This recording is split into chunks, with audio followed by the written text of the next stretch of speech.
Buenos días, soy Luis Furlan de la Universidad Nacional de Córdoba, República Argentina. Vamos a compartirles una síntesis de las experiencias realizadas con programas para disminuir la ansiedad frente a los exámenes en estudiantes universitarios. Lo primero que tenemos que decir es que la ansiedad frente a los exámenes es una respuesta que se activa ante situaciones donde nuestras aptitudes están siendo evaluadas y su núcleo fundamental desde el punto de vista cognitivo es la preocupación por un mal desempeño en la tarea. Para ello se movilizan recursos de afrontamiento que son un conjunto de acciones tendientes a evitar que dicho fracaso en la tarea pueda producirse. La ansiedad frente a los exámenes tiene manifestaciones cognitivas, afectivas y comportamentales y constituye una respuesta normal, pero bajo ciertas condiciones, con determinada intensidad, recurrencia, tiene capacidad de interferir con el logro de los objetivos académicos,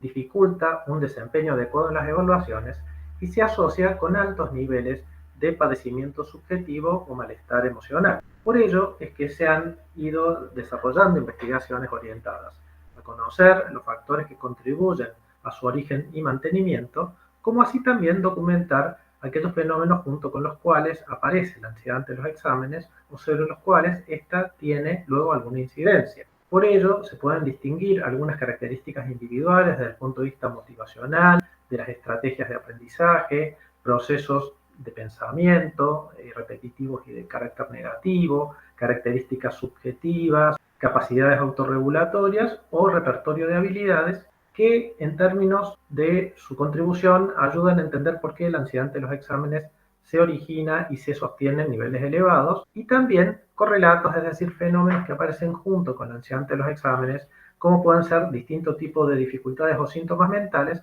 o presencia de emociones de valencia negativa como la vergüenza y la culpa y el ocultamiento del padecimiento al entorno cercano. Por ello ha sido necesario diseñar un conjunto de intervenciones basadas en evidencia destinadas tanto a la población estudiantil como a sus familias y también a los profesores que son actores centrales en la dinámica de evaluación. Nosotros en el año 2010 comenzamos a elaborar una serie de programas que hemos venido implementando de manera reiterada a lo largo de estos años y sobre los cuales tenemos algunos datos que nos hablan sobre su efectividad. El primer programa fue de carácter general para estudiantes con alta ansiedad ante los exámenes, de 12 sesiones. El segundo estuvo más focalizado a estudiantes que tenían una dificultad específica para enfrentarse a exámenes orales y que eran propensos a evitarlos de manera sistemática o a experimentar inhibición de su expresión durante los mismos. El tercero estuvo orientado a estudiantes con elevada ansiedad y un perfil de perfeccionismo,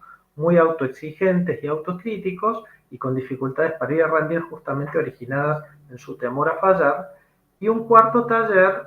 destinado a estudiantes con alta ansiedad y propensos a procrastinar, es decir, con dificultades en la autorregulación de su conducta de estudio y que en consecuencia les impide una preparación adecuada para poder enfrentarse con la evaluación. Estos programas tuvieron entre 12 sesiones el más extenso y 7 el más breve. El de perfeccionismo y de procrastinación originariamente fueron presenciales, pero a partir del año 2020 y en el marco de la pandemia de COVID se virtualizaron. Es decir, nos dio la posibilidad también de comparar el funcionamiento de los programas en dos contextos diferentes. Los componentes de los mismos tienen que ver con técnicas cognitivo-conductuales, en algunos casos también aportes de una tradición más contextual y aportes de los enfoques educacionales de orientación cognitiva centrados en el aprendizaje autorregulado. ¿Qué pudimos observar a partir de los estudios de eficacia? Que la gran mayoría de las propuestas tuvo un impacto positivo en la ansiedad frente a los exámenes. Valorada globalmente, se observaron reducciones que fueron, en la gran mayoría de los casos, significativas con tamaños del efecto entre medios y altos, salvo en una modalidad virtual del taller para perfeccionistas.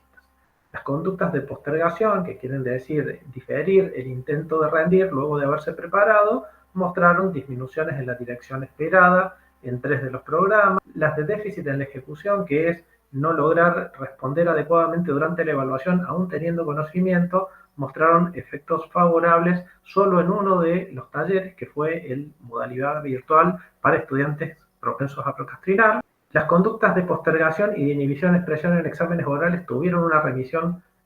en la dirección esperada con el programa específico, la procrastinación mostró diferencias significativas en 3 de las modalidades. Hubo cambios en una dirección positiva de aumento de la autoeficacia regulatoria en el programa que se proponía lograr esto, y también se observó una reducción de la discrepancia, que es el aspecto autocrítico del perfeccionismo, en la modalidad presencial en la que se implementó en este taller. Se puede ver que sobre algunas variables no hubo efectos en las direcciones buscadas en alguna de las propuestas, particularmente la que más costó que funcionara en la línea de lo esperado fue el taller de perfeccionismo en modalidad remota durante la pandemia. ¿Qué podemos sacar a partir de esto?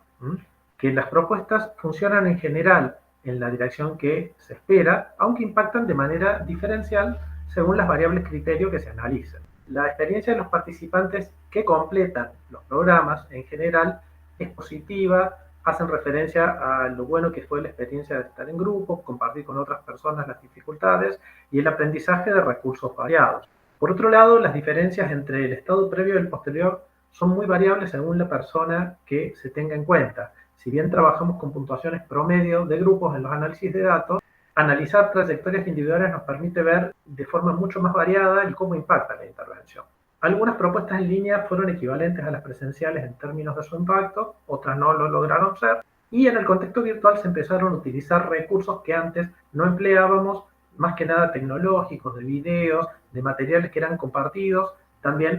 en espacios virtuales de interacción. Las limitaciones que tenemos básicamente se vinculan a la dificultad de mantener grupos a lo largo de los procesos, es decir, el desgranamiento, la pérdida de participantes. Por la dinámica que tienen las intervenciones, nuestras muestras en general son pequeñas y al haber desgranamiento, la cantidad de casos con los que podemos hacer los análisis pre-post siempre es reducida y cuesta bastante trabajo conformarlas porque cada aplicación de programa lleva entre 2 y 3 meses, más el tiempo que requiere las medidas de post-test, que en este caso están relacionadas a los turnos de exámenes finales, en los cuales algunos estudiantes eligen inscribirse para rendir y otros no lo hacen. Entonces, el periodo de tiempo que necesitamos para tener las informaciones de estado posterior a la intervención pueden ser muy variables. Hay factores que nos cuesta controlar en la validez interna de los diseños porque no hemos empleado grupos de control, solo hemos tenido grupos expuestos al tratamiento y la razón ha sido que nos parecía inadecuado mantener personas en lista de espera cuando estaban con un nivel importante de padecimiento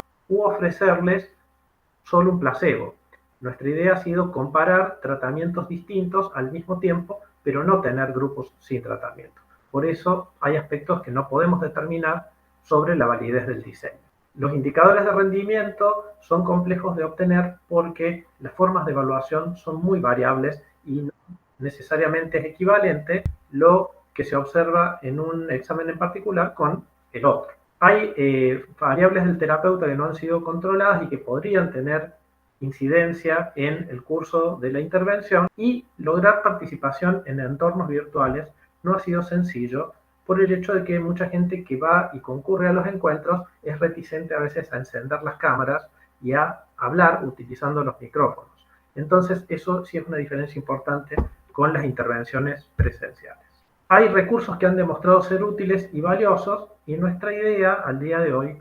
es que si bien es importante que sigamos replicando estos programas para observar cómo funcionan, cómo es su desempeño en contextos diversos, necesitamos operar con niveles mayores de flexibilidad para combinar los elementos, los componentes de nuestras intervenciones de una manera más creativa y vinculada al análisis funcional que hagamos de los problemas con los que llegan los participantes al inicio. Es decir, estamos en la búsqueda de poder, sabiendo lo útiles que resultan los distintos insumos o componentes que hemos usado en las intervenciones, alentar la elección de los componentes específicos sobre la base del conocimiento de las características de cada grupo que se va conformando. Puede haber estudiantes con mayores niveles de procrastinación, más propensos a tener creencias perfeccionistas o con dificultades en orales, entonces más que seguir haciendo programas diferentes para cada subpoblación, nos parece que la búsqueda tiene que ir en entrenarnos en una variedad amplia de recursos